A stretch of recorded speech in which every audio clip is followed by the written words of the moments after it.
CACI, Justin Koné Katima. Le parti a notamment fait le point sur les changements opérés un an après le dialogue politique, l'occasion de retirer une demande, celle d'une amnistie de l'ancien chef de l'État, Laurent Gbagbo, qui a certes été acquitté par la CPI, mais qui reste sous le coup d'une condamnation à 20 ans de prison en Côte d'Ivoire.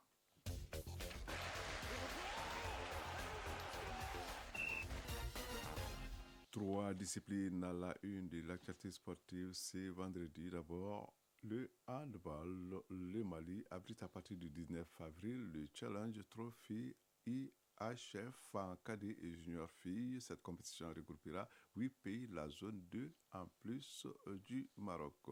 Du basketball, on en parle aussi avec la dernière journée de la phase aller du championnat national qui débute ce vendredi avec deux affiches, Chandam et en messieurs. Enfin, du football, il y en a bien sûr, surtout sur le plan national avec la 14e journée du championnat national de Ligue 1 qui se poursuivra cet après-midi avec la rencontre LCPA COB. Le résumé de l'actualité sportive, c'est avec Isaac Chin. Football, la 14e journée du championnat national de Ligue 1 se poursuivra cet après-midi avec la rencontre LCBA COB.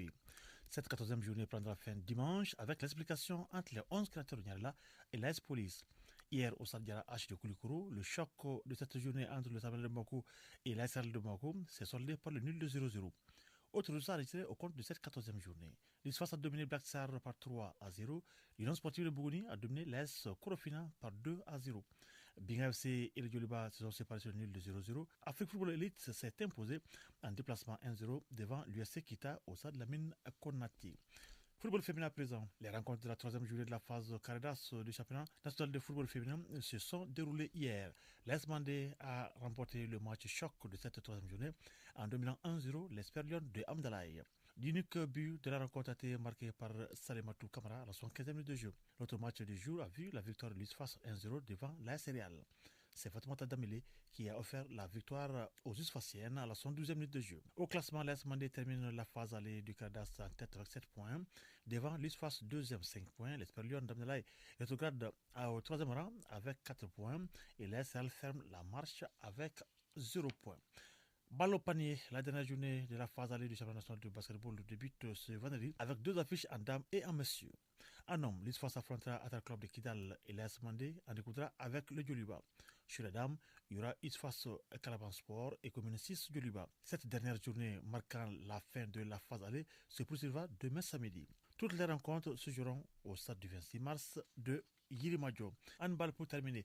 Le Mali abrite à partir du 19 avril le Challenge Trophée IHF en cadet junior filles. Cette compétition regroupe 8 pays de la zone 2 en plus du Maroc. Si les juniors sont répartis entre deux poules, les cadettes se verront répartis en trois groupes. Chez les moins de 18 ans, le Mali évoluera dans le groupe B en compagnie de la Guinée-Conakry et de la Guinée-Bissau.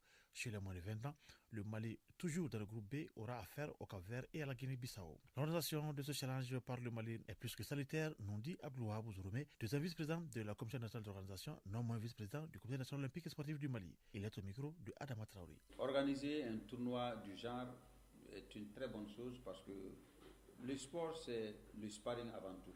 Pour que vous puissiez connaître où est-ce que vous vous situez, il faut absolument que vous participiez à des compétitions. Et le meilleur encore est d'organiser sur soi. Parce que là, c'est la promotion du sport, mais aussi c'est l'engouement et tout ce qui va avec pour que on puisse mobiliser le maximum de monde pour que ce sport-là puisse se développer. Et je pense que c'est une fierté pour le Mali. Et c'est montrer aux yeux du monde, non seulement au niveau africain, mais aussi aux yeux du monde, que le Mali est un pays qui reste debout. Le fondement de tout ça, c'est le fair play. Faire en sorte que les gens comprennent les valeurs que nous défendons, qui sont les valeurs d'amitié, de fraternité et surtout d'excellence. La compétition se déroula du 19 au 23 avril ici à Bamako. Chronique du développement.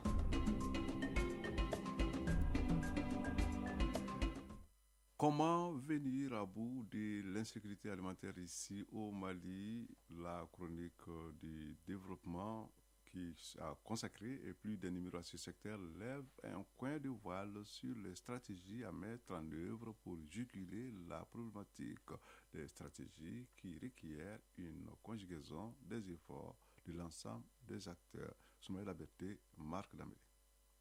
Sécurité alimentaire, autosuffisance alimentaire ou encore souveraineté alimentaire, trois notions qui déterminent les différents niveaux pour un pays dans l'atteinte de ses objectifs alimentaires et nutritionnels. Alors, qu'est-ce qu'il faut comprendre à travers ces trois concepts? Amadou Dambélé, commissaire adjoint à la sécurité alimentaire. La sécurité alimentaire, c'est de disposer pour l'ensemble de la population d'un pays de quantité suffisante et de qualité appropriée d'aliments pour la population, pour satisfaire leurs besoins et pour mener une activité de production.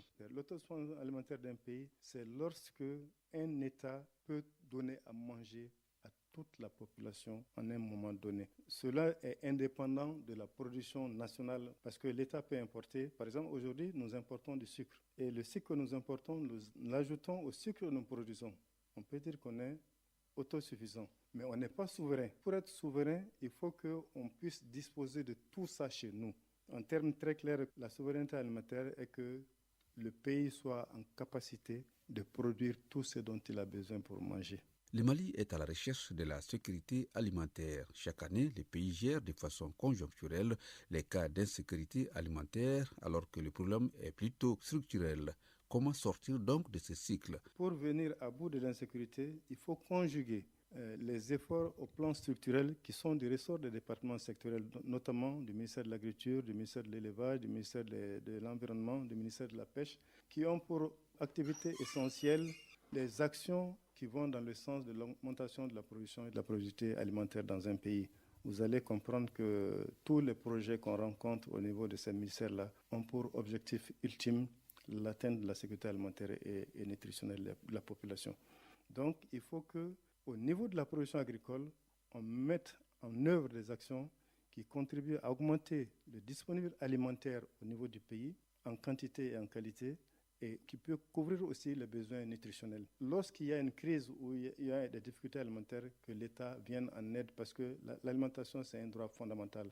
Dans le cadre de la mise en œuvre de ces activités, le commissariat à la sécurité alimentaire s'appuie sur des relais au niveau déconcentré. Amadou Dambélé, commissaire adjoint à la sécurité alimentaire.